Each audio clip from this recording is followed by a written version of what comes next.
कोकणची खाद्य संस्कृती आजीच्या, आत्याच्या, मावशीच्या, काकूच्या, आईच्या, ताईच्या, अहो सगळ्यांच्या हाताच्या खास चवीच्या पदार्थकृती. कोकणची खाद्य संस्कृती.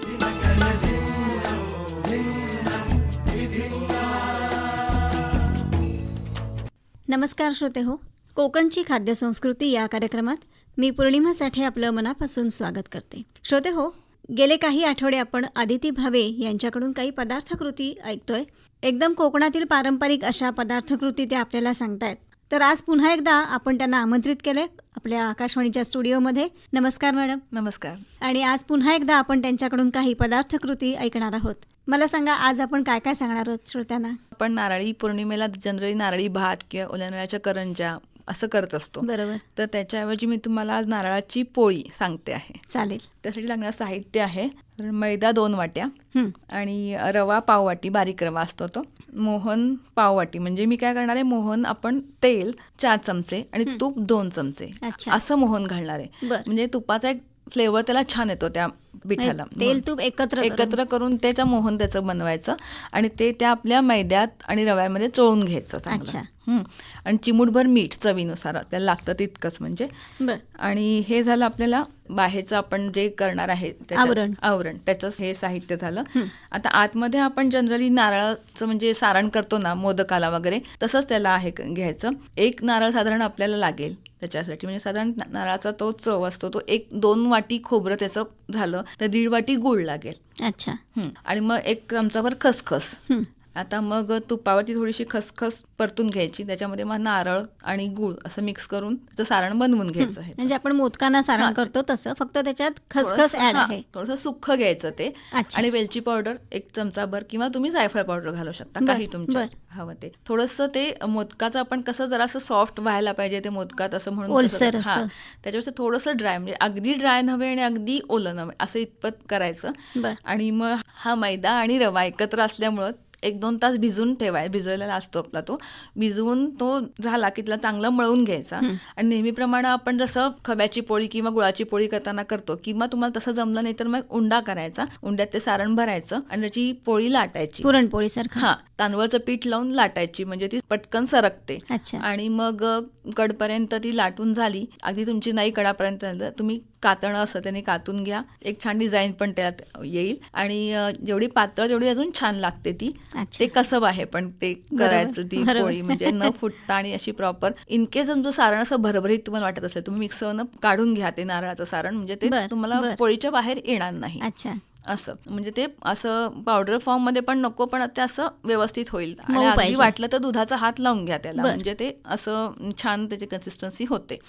अशी ही पोळी तयार झाल्यावरती मग तुम्ही ते तेलावरती किंवा तुपावरती छान भाजून घ्यायची आणि तुपाबरोबर छान एन्जॉय करायची. बरोबर. आता तुम्ही म्हणाला होता सुरुवातीला की मैदा आणि रवा असं घ्यायचं. जर मैदा नको असेल तर आपण कणिक घेऊ शकतो. नक्की घेऊ शकतो, पण काय काय होतं कणकेमध्ये ना ती पोळी पटकन म्हणजे मधलं सारण ते सरकत नाही, जे की मैद्यामध्ये भराभर सरकतं. म्हणून तुम्ही निम्म घेऊ शकता. समजा 2 वाट्या मैदा म्हटलंय ना मी, त्याच्यामध्ये 1 वाटी मैदा 1 वाटी गव्हाचं पीठ असं तुम्ही तुमच्या ह्याच्यामध्ये ऍडजस्ट करून घेऊ शकता. आणि जे सारण मगाशी तुम्ही म्हणालात की जर जाड असेल तर तुम्ही मिक्सरला लावून घ्या, पण जर समजा सारण करायच्या आधी नारळ मिक्सरला लावून घेतला तरी सुद्धा चालू शकेल. काय काय वेळेला काय तर खसखस सुद्धा आपल्याला वाटते की ती बाहेर येते की काय, म्हणून सगळं एकत्र सारण झालं ना की ते बाहेर व्यवस्थित गार झालं की तुम्ही मिक्सरनं काढून घेतलं ना की म्हणजे तुम्हाला टेन्शन येणार नाही की का फुटती आपली पोळी असं वाटणार नाही. बरोबर. हा सुद्धा एक छान घरच्या घरात असणाऱ्या साहित्यातून बनणारा आणि एक वेगळा, तुम्ही म्हणाला तसं की नारळी पौर्णिमेला नारळी भात तर बऱ्याच ठिकाणी म्हणजे होतोच तो. तरी ह्या पोळ्या एकदा करून बघायला नक्कीच हरकत नाहीयेत. यानंतर काय सांगूया? आता ह्याच्यानंतर असंच नारळाचाच एक प्रकार म्हणजे गोड घावणे करायचे. त्यासाठी आपल्याला लागणारं साहित्य म्हणजे तांदूळाचं पीठ 2 वाटी, काकडी तवसं म्हणतो तो त्याचा किस अर्धी वाटी, नारळ ओला आपला असतो तो 1 वाटी, म्हणजे खोवलेला नव्हे पूर्ण 1 वाटीभर असा नारळ, गूळ बारीक करून घ्यायचा आणि चिमूटभर मीठ, तेल किंवा तूप. आता आपण हे तांदूळाचं पीठ, नारळ, बारीक चिरलेलं गूळ, काकडी, मीठ हे सगळं एकत्र मिक्स करून ठेवून द्यायचं एक 10-15 मिनटं. आणि लागेल तसं त्याच्यामध्ये पाणी घालून त्याची कन्सिस्टन्सी आपण धिरड्यांसारखी किंवा घावण्यांसारखी करायची. आणि मग आपले बिळाच्या तव्यावरती तेल लावून त्याच्यावरती आपण जे घावणे करून घ्यायचे. अच्छा. तुपाबरोबर तुम्ही खाऊ शकता. हा एक अजून नारळ प्लस काकडी असा गोडाचा एक प्रकार आहे. सकाळचा एक पौष्टिक नाश्ता नक्कीच होऊ शकतो. ह्याच्यामध्ये तुम्हाला तांदूळ नको असेल तर तुम्ही नाचणी पण घालू शकता किंवा निम्मी नाचणी किंवा निम्म तांदूळाचं पीठ असं करून पण एक तो जरा एक व्हेरिएशन त्याच्यामध्ये होऊ शकतो. बरोबर. आपण पौष्टिकता जेवढी वाढवू तेवढी वाढवू शकतो आणि व्हरायटी पण होऊ शकते की नेहमी त्याच चवीचा पण कंटाळा येतो. नक्कीच. यानंतर काय सांगूया? यानंतर आता कुळीथ आणि नाचणीचे डोसे. बर. तर त्याच्यासाठी आपल्याला लागणारं साहित्य आहे 1 वाटी कुळीथ, 2 वाट्या नाचणी आणि तांदूळ अर्धी वाटी. अच्छा. तांदूळ बाइंडिंगला थोडंसं लागतात असं म्हणजे. आणि हे सगळे धान्य आहेत ना हे धुवून ठेवायची पण वेगळी वेगळी भिजवायची. थोडंसं कुळथामध्ये कोमट पाणी घालायचं ते पटकन भिजत नाहीत म्हणून. आणि बाकी सगळी रेग्युलर पाण्यामध्ये भिजवून ठेवायची 4 ते 5 तास. आणि नंतर मग ती एकत्र मी सकाळी ब्रेकफास्टला करणार असाल तर रात्री ती वाटून घ्यायची एकत्र. म्हणजे ती फर्मेंटला सुरुवात होईल त्याची दुसऱ्या दिवशी सकाळी. डोशाचं पीठ आपण करून ठेवतो. आणि ह्याच्यामध्ये पण बाकी आपण काय उडदाची डाळ किंवा असं काही घालणार नाही. हे इतकंच घातलं तरी बास होतं. एवढ्या छान येतं ते पीठ व्यवस्थित. आणि मग नंतर वाटून घ्यायचं आणि मग 5-6 तासांनी मग त्याचे रेग्युलर आपण डोसे करतो त्याप्रमाणे डोसे करून खायचे. म्हणजे त्याच्याबरोबर आपण सांबार पण करू शकता किंवा चटणी भाजी असं. पण एक कुळीथ आणि नाचणी हे थोडंसं आपल्या इकडचं आहे. त्याच्यात तुम्ही मीठ थोडंसं घाला. तुम्हाला वाटलं तर तुम्ही मुठभर त्याच्यामध्ये पोहे वाटताना घालू शकता म्हणजे ते अजून जरा हलके होतात त्याच्यासाठी. थोडा कुरकुरीतपणा. किंवा तुम्हाला तर तसं जाड करून घालायचे असतील ना पातळ नको असतील तर मग ते पोहे घालू शकता. नाहीतर मग अदरवाईज तुम्हाला पातळ dosa regular paper dosa type करायचा असेल तर इतकं साहित्य पुरेसं आहे. अच्छा. या ह्याच्यामध्ये अगदी बाहेर आपण जो छान कुरकुरीत डोसा खातो तसा डोसा तयार होऊ शकतो छान. आणि त्याला एक वेगळा कुळथाचा आणि ह्याचा फ्लेवर जरा एक वेगळा प्रकार. बरोबर आहे. आणि आपण जसं मगाशी म्हणालो तसं की एक पौष्टिक नाश्ता आहे. नक्कीच. फक्त काळजी हीच घ्यायची आहे की आपल्याला जर उद्या करायचंय तर ते आजपासून त्याची तयारी मात्र करून ठेवायला हवी. आपण इडली डोस्यांसाठी आधीपासून प्रिपेअर असतो ना प्लॅनिंग करून त्याप्रमाणे उद्या ब्रेकफास्टला इडली करायची आहे किंवा डोसा तसं हे कुळथाच्या डोस्यांसाठी पण प्लॅनिंग करून मग ते खरं होऊ शकतं. आणि एक कोकणातला म्हणून डोसा असा हा मला वाटतं नक्कीच सगळ्यांना आवडेल. येस. अजून काय सांगूया? अजून आपण आता उपासाचे प्रकार 2 सांगते मी. नक्की. कारण श्रावण महिना सुरू आहे. आपण मगाशीच म्हटलंय की उपासाचे दिवस जसे सण येत असतात तसे दर आठवड्याला 2-3 उपासही येत असतात. केळ्याचे उपासाचे काप सांगते आहे मी आता. त्याला साहित्य लागणार आहे 1-2 मीडियम साईजची केळी आणि आपली उपासाची भाजणी असते ती आणि तिखट मीठ इतकंच साहित्य आहे. आणि तूप आपल्याला आपण ते फ्राय करायसाठी लागणार आहेत ते तूप. तसं शॅलो फ्रायसाठी. Shallow fry. डीप फ्राय नको करायला कारण ते उपासाच्या भाज्याने जास्त तेल पिते मग तसं नको वाटतं म्हणून. मग आता केळ्याचे आपण साफ करून त्याचे काप करून घ्यायचे आहेत पण ते गोल नाही करायचे ते उभे काप करायचे त्याचे. अच्छा. फक्त आता मोठं केळ असेल तर तुम्ही त्या हिशोबानं कसं ते कटिंग करायचं आहे ते सुरीनं कापून घ्या. साधारण बोटा एवढे लांब झाले पाहिजे असे. आणि मग त्याच्यामध्ये मग तुम्ही मीठ लावून त्याला ठेवून द्यायचं एक 10-15 मिनिटं. त्याचा चीक पण काही वेळा असतो शकतो तो निघून जातो. आणि मग त्याला ते आतपर्यंत मीठ मुरतं त्याच्यामध्ये. आणि मग थोड्या वेळाने मग ते भाजणी उपासाची असते त्याच्यामध्ये तिखट घालायचं आणि ते घोळवून त्याच्यामध्ये घ्यायचं आणि तुपावरती छान शॅलो फ्राय करून एक उपासाचा पदार्थ तयार आहे. एक चटपटीत उपासाला पदार्थ. नक्कीच. कारण नेहमी आपण बघतो की साबुदाणा हा कुठलाही उपास असला की साबुदाणा पहिला येतो. पण आजकाल आपण बघतो की साबुदाणा पचत नाही बरेच जणांना किंवा त्याचं पित्त होतं तर त्याला हा एक छान पर्याय आहे. तसंच दुसरा एक प्रकार आहे केळफुलाचे कटलेट. बर. आपल्याकडे केळफुल मिळतं तसं बऱ्यापैकी किंवा असतंच आपल्या घरी किंवा कोकणामध्ये बऱ्याच ठिकाणी आपण बघतो की परसदारी एकतरी केळ ही असते. मग केळफुलाची भाजी उपासाची पण होते छान पण त्याच्या जे केळफुलाचे कटलेट पण ते उपासाचे ते एक चांगला प्रकार लागतो. त्याला लागतं साहित्य म्हणजे केळफुल साधारण चिरलेलं असतं ना ते शिजवून 1 वाटीभर त्याचं शिजवलेलं केळफूल म्हणजे थोडक्यात. त्याच्यामध्ये बाइंडिंगला थोडंसं दाण्याचं कूट म्हणजे 1-2 चमचे दाण्याचं कूट लागेल आणि तुम्हाला थोडंसं हवं असेल तुम्ही एखादा उकडलेला बटाटा त्याच्यामध्ये ऍड करू शकता. आणि मिरची जिरं मीठ साखर आणि तूप. वरी तांदूळाचं थोडंसं पीठ करून घ्यायचं, म्हणजे आपण असं त्याला कोटिंग करून त्याला शॅलो फ्राय करायसाठी ते एक 4 चमचे लागेल. आता कृती कशी त्याची, तर केळफूल आपण साफ केलेलं असतं ते वाटीभर त्याचा शिजवलेलं असेल, त्याच्यामध्ये आपण बाकी थोडासा बाइंडिंगला बटाटा, दाण्याचं कूट घालायचं, जिरं, मीठ, साखर. तुम्हाला हवं तर किंचित तुम्ही लिंबू पण पिळू शकता त्याच्यामध्ये, म्हणजे एक आंबट गोड अशी चव किंवा आंबट तुम्हाला आवडत असेल तर ते ॲड करू शकता. ते एक चमचाभर लिंबाचा रस घालायचा त्याच्यामध्ये, छान ते मिक्स करायचं आणि मग वरी तांदूळाचं पीठ असतं त्याच्यामध्ये ते घोळवायचं, म्हणजे त्याला लावून घ्यायचं ते आणि तुपावरती छान शॅलो फ्राय करायचे. चटणीबरोबर ती सकाळचा ब्रेकफास्ट एक उपासाच्या दिवशीचा होऊ शकतो. फक्त हे तुम्हाला वरी तांदूळ आहे त्यामुळे सोमवारी खाता येणार नाही, पण बाकी कुठल्याही उपासाला तुम्ही खाऊ शकता किंवा तो तांदूळ स्किप करून नुसते गेले तरी पण चालू शकतील. साबुदाणा पिठामध्ये तुम्ही घोळवून घ्या तरी पण चालेल.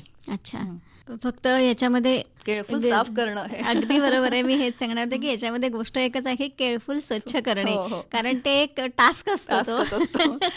आधी ही तयारी त्याची करून ठेवायला लागेल की उद्या ब्रेकफास्टला केळफुलाचे कटलेट करायचे. आदल्या दिवशी ते छान निवडून, कारण निवडताना तो मधला जो एक पुंकेसर असतो तो प्रत्येकातला काढून ते चिरणं हे एक कौशल्याचं काम आहे. पण टेस्ट खूप छान लागते म्हणून एक वेगळा प्रकार म्हणून करायला हरकत नाही. नक्कीच, कारण केळफुलाची भाजी बरेचदा होते घरामध्ये.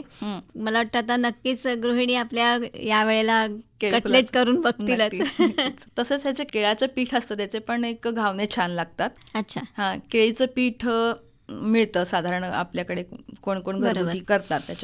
त्याच्यामध्ये पण थोडंसं मीठ, तिखट आणि किंवा तुम्ही मिरची घाला, जिरं इतकं घालून त्याचे घावणे केलेत ना, ते पण उपासाला छान आहे, एक वेगळा प्रकार. म्हणजे या केळी ज्यांना साबुदाणा नको असतो ना उपासाला, साबुदाण्याने त्रास होतो म्हणतात ना, त्याला हा एक पर्याय अजून एक केळीच्या पिठाच्या ह्याचा आहे. त्याला बाइंडिंगला थोडंसं तुम्ही अजून वरीचं पीठ किंवा असं घातलं ना, किंवा राजगिरा पीठ घाला, ते छान लागतात. तसे जसं आता घावन म्हणाला तसंच त्याचे थालीपीठ सुद्धा होऊ शकतं. थोडं घट्ट आपण ते कन्सिस्टन्सी ठेवली तर थालीपीठ, किसून बटाटा घातला ना कच्चा तर ते थालीपीठ एक छान होऊ शकतं. बरोबर. आणखीन काय सांगूया? आणखीन आता हे उपासाचं सांगितलं, आता अजून एक चटणीचाच प्रकार, पडवाच्या बियांची चटणी. त्याच्यासाठी लागणाऱ्या पडवांच्या बिया अर्धी वाटी आणि त्याच्याबरोबर तीळ 2 चमचे, मीठ गरजेनुसार, 2 मिरच्या, ओल्या मिरच्या आणि मग जिरं आणि अजून तुम्हाला मग त्याच्यामध्ये लागणार असेल तर तुम्ही त्याच्यात लिंबू किंवा आंबा पावडर हे घालू शकता. आणि मग आता हे काय करायचं, फक्त पडवाच्या बिया थोड्याशा तेलावरती छान परतून घ्यायच्या. त्याच्यासोबत तीळ पण परतायचे, मिरची परतायची, जिरं, हे सगळं छान असं खमंग परतून घ्यायचं आणि थोडंसं सुका नारळ सुद्धा तुम्ही घालू शकता किंवा ओला नारळ पण घालू शकता ह्याच्यामध्ये. पण तीळ असलं की बाकी नाही घातलं तरी पण चालू शकेल तसं. आणि मग रेग्युलर चटणी करतो त्याप्रमाणे मिक्सरनं वाटून घ्यायची, जी छान चटणी तयार होते ह्याची. बरोबर. आता आपण बघतो की मिक्सर आल्यामुळे काम फार सोपं झालंय, पण मला आठवतं की पूर्वी आजी वगैरे आपल्या जे पाट्यावर वाटून करायच्या, मला वाटतं चव. हा, नक्कीच. तुम्हाला याच्यामध्ये ऍडिशनल तुम्ही अजून सुकं खोबरं म्हटलं मी तसं अजून त्याच्यामध्ये दाण्याचं कूट सुद्धा तुम्ही घालून करू शकता, म्हणजे चव एक वेगळी अजून येऊ शकेल त्याला असं. बरोबर. अजून एक उपासाचाच पदार्थ सांगते. आपल्याकडे जनरली फणसाच्या गऱ्यांचं पीठ अवेलेबल होतं किंवा आपण घरी बनवतो. गऱ्याच्या पिठाची उकड हा एक प्रकार आहे, थोडासा पारंपरिक पण आहे आणि आता हल्ली थोडासा कमी खाल्ला जातोय तो, पण तो एक पटकन होणारा आणि उपासाला चालणारा असा आणि पचायला हलका फुलका असा एक पदार्थ. त्यासाठी लागणारं आपलं साहित्य म्हणजे 1 वाटी गऱ्याचं पीठ असेल तर साधारण अर्धी ते पाऊण वाटी ताक घ्यायचं, आणखीन मग मीठ, ओली मिरची, जिरं, तूप, म्हणजे इतकं साहित्य आहे. म्हणजे ते उपासाला चालणारं हे आपलं चिमूटभर साखर. तर आता गऱ्याचं पीठ आपण ताकामध्ये थोडंसं घालून ठेवून द्यायचं. इकडे फोडणीचं तोपर्यंत तयारी करायची, तुपा जिऱ्याची फोडणी, त्याच्यात मिरची घालायची आणि मग नंतर जसं आपण रेग्युलर तांदूळाच्या उकडीला किंवा मागे सांगितलं नाचणीची उकड, त्याला लागणार तशी कन्सिस्टन्सी बनवायची या गऱ्याच्या पिठाच्या ताकात. थोडंसं लागतं तुम्ही पाणी घालू शकता त्याच्यामध्ये आणि नंतर हे पीठ तुम्ही त्या फोडणीमध्ये घालायचं. एक छान वाफ आणायची ढवळून, मध्ये मध्ये त्याला ढवळायचं की गऱ्याच्या पिठाची उकड तयार आहे. वरनं साजूक तूप परत थोडंसं घालून खाल्लं की छान एक हेल्दी पदार्थ आणि उपासाच्या दिवशी एकदा खाल्ला ना की दिवसभर अक्षरशः काय खायला लागत नाही. छान. आणि जसं म्हटलं तसं अगदी पारंपरिक पदार्थ आहे हा. हो. आदिती मॅडम, आपण यावेळेला जास्त करून उपासाचे पदार्थ सांगतोय, कारण अर्थातच उपासाचाच महिना आहे असं म्हणायला हरकत नाही, कारण श्रावणामध्ये बरेचसे आपण म्हटलं तसं उपास असतात, त्यामुळे अजून एखादा आपण उपासाचा पदार्थ सांगूया. हो, नक्कीच. काय सांगाल? राजगिराच्या लाह्यांचं कटलेट. काय साहित्य लागेल? राजगिराच्या लाह्या मिळतात जनरली आपल्या बाजारात, त्या लाह्या 2 वाट्या लागतील. एक मध्यम आकाराचा बटाटा उकडलेला, दाण्याचं कूट 1 चमचाभर, जिरं, तूप, ओली मिरची हं. आणि कोथिंबीर आणि थोडंसं आलं, एक त्याचा वेगळा फ्लेवर यासाठी म्हणून. मग आता आपण राजगिराच्या लाह्यांमध्ये बटाटा मॅश करून घालायचा आणि मिरची, जिरं, आलं, कोथिंबीर एकत्र वाटूनच घ्यायचे बरं. आणि त्याच्यामध्ये घालायचे आणि दाण्याचं कूट घालायचं आणि हे सगळं मिक्स करून घ्यायचं. पाणी खूप अगदी कमी लागतं ह्याच्यामध्ये, म्हणजे अगदी सगळं एकत्र मिळून येतच. बरोबर. आणि बटाट्याचा थोडा ओलसरपणा असतो. मग ते छान असं त्याचं मिक्स करून घ्यायचं आणि आपण लहान लहान कटलेट किंवा टिक्क्या बनवताना त्याप्रमाणे तसे करून तुपाबरोबर त्या शॅलो फ्राय करून घ्यायच्या. आणि चटणीसाठी मी सांगते तसं दाण्याचं कूट घ्यायचं, त्याच्यामध्ये थोडंसं दही आणि जरासं तिखट, मीठ, साखर इतकंच घालून त्याच्यामध्ये ही चटणी त्याच्याबरोबर खायची. छान लागते. म्हणजे उपासाची चटणी. उपासाची चटणी, येस. मग ते कसं हे थोडंसं पचायला हलकं आहे, म्हणजे आपल्या सिनियर्सना वगैरे हे खायला अगदी साबुदाणा पचत नाही म्हणतात, किंवा त्यासाठी एक चांगला पर्याय आहे. बरोबर आहे. आता जसं तुम्ही म्हणालात की त्याच्यामध्ये बटाटा घालायचा आहे, तर त्याऐवजी आपण रताळ घालू शकतो का? नक्की, रताळ उकळून घालू शकतो किंवा सुरण सुद्धा घालू शकतो. सुरण घातलं तर एक अर्ध लिंबू पिळून घाला, म्हणजे ते खाज येणार नाही त्याच्यामध्ये. बरोबर. म्हणजे आपण करू तेवढ्या व्हरायटी आहेत याच्यामध्ये. आणखीन काय सांगूया? आता काय सांगणार आहात? आता चिबूडचा सीझन पण सुरू झाला आहे. बरोबर. तर चिबडाची कोशिंबीर त्यासाठी अगदी बेसिकच आपल्या या गोष्टी आहेत. चिबूड साधारण एक चिरलेला 1 वाटीभर, लाल मोहरीची पावडर 1 चमचा, दही 1 वाटी, मिरची, मीठ, साखर, तूप, जिरे, हिंग, मी फोडणी याच्यामध्ये लागते तेवढंच म्हणजे. आणि आता चिबूड चिरून घ्यायचा, साधारण 1 वाटीभर झाला की त्याच्यामध्ये मग 1 वाटी दही आणि मिरची बारीक चिरून घालायची आणि मग मोहरी पावडर जी आपली असते ती पण त्याच्यात ऍड करायची. नंतर मग फोडणी बनवून त्याच्यामध्ये घातली, मीठ, साखर घातलं की आपली, आणि थोडासा ओला नारळ घालायचा की आपली चिबडाची कोशिंबीर तयार आहे. मला वाटतं आपले कुठलेही पदार्थ जे असतात त्याच्यामध्ये ओला नारळ हा, कोकण म्हटलं की ओला नारळ हा आहेच आहे. ते कॉम्बिनेशन नारळ आणि चिबूड छान लागतं. आता एक पोह्यांचाच प्रकार, गोड पोहे. जनरली आपल्याकडे आता आपण पोह्यांचे प्रकार बऱ्यापैकी करतो, पण हा गोड पोहे हा प्रकार ना दिवाळीत पहिल्या दिवशी किंवा आपण गणपतीच्या वेळेला शिदोरी म्हणून गणपती वगैरे येताना असं बनवतो, तो अगदी आहे. पण गणपती विसर्जनाच्या वेळेला गणपती बरोबर शिदोरी जी दिली जाते त्याच्यामध्ये एक हमखास असणारा पदार्थ म्हणजे गोड पोहे. त्याला साहित्य अगदी बेसिकच आहे. पोहे साधारण 2 वाटी, म्हणजे गावठी पोहे असेल तर अजूनच छान. नंतर गूळ 1 वाटी, नारळ 1 वाटी इतकंच आहे. आता गूळ बारीक करून घ्यायचा, त्याच्यामध्ये नारळ खोवून मिक्स करून ठेवून द्यायचा जरासा, आणि पोहे थोडेसे त्याला पाण्याचा हपका मारून घ्यायचे आणि मग त्याच्यात ऍड करायचे हे आणि एकत्र करायचे की झाला आपला प्रकार. अच्छा, अगदी आयत्या वेळी होणार. गणपती विसर्जनाची अगदी गडबड असते ना आपली, पटकन गणपतीला काहीतरी द्यायचं, लगेच होऊन जातं. आणि आपण म्हणतो असं की गणपती जेव्हा 5 दिवस 7 दिवस 10 दिवस जे काय आपल्याकडे असतात विराजमान, तर रोज गोडधोडाचं असतंच. त्यामुळे जाताना एक सौम्य असा नाश्ता किंवा असं जे आपण म्हणतो की पोटभरीचं पण सौम्य, की ज्याचा त्रास होणार नाही, असं एक अशी शिदोरी आपण गणपती बरोबर देत असतो. दिवाळीच्या पहिल्या दिवशी पण देवाला नैवेद्य दाखवायला थोडेसे हे पोहे करतो. बरोबर आहे. तेव्हा सुद्धा बाकीचे पदार्थ सगळे तळपट किंवा मसालेदार वगैरे असे सगळे पदार्थ असतात. तर आदितीताई, आज तुम्ही इथे आलात आणि खूप छान अशा कोकणातल्या पारंपरिक पदार्थकृती सर्व श्रोत्यांना सांगितल्यात. त्याबद्दल आकाशवाणीतर्फे सर्व श्रोत्यांतर्फे मी आपले आभार मानते. धन्यवाद. नमस्कार. मला पण खूप छान वाटलं. थँक्यू. या कार्यक्रमाचे सादर करते होते विवेक वानखडे.